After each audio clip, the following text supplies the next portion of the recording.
मैंने आपकी सवाल से एक सवाल ले लिया। आप कहते हैं उस दरख्त को पत्थर पड़ते हैं जिस जो जो फल देता है, ऐसे ही तो उस दरख्त को पत्थर पड़ने खत्म हो जाते हैं जब वो फल तोड़ के नीचे फेंक देता है, ऐसे ही।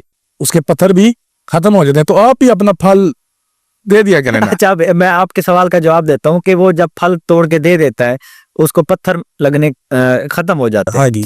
तो उस दरख्त की फिर क्या वैल्यू रही अगर उसके ऊपर फल ही नहीं? और भी फल होता है, यानी वो सारा तो नहीं, है। जब तक फल है तब तक पत्थर पड़ता रहेगा। हाँ, ये जब है फल जाएगा तब उसको कोई पत्थर नहीं मारेगा, मतलब उसकी तब वैल्यू ना रही।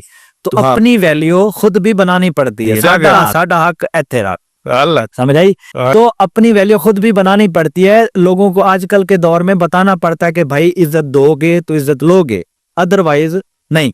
ठीक है, अपनी वैल्यू खुद करोगे, वैल्यू इज्जत करवाओगे तो होगी, अदरवाइज ऐसे लोग इज्जत नहीं करते। वो दौर चला गया है। अब इज्जत मांगनी भी पड़ती कि भाई मेरी इज्जत है और मुझे मेरी इज्जत करनी और करवानी पड़ती है इज्जत। ये भी दौर है और लोग बड़े तरीकों से इज्जत करवाते हैं।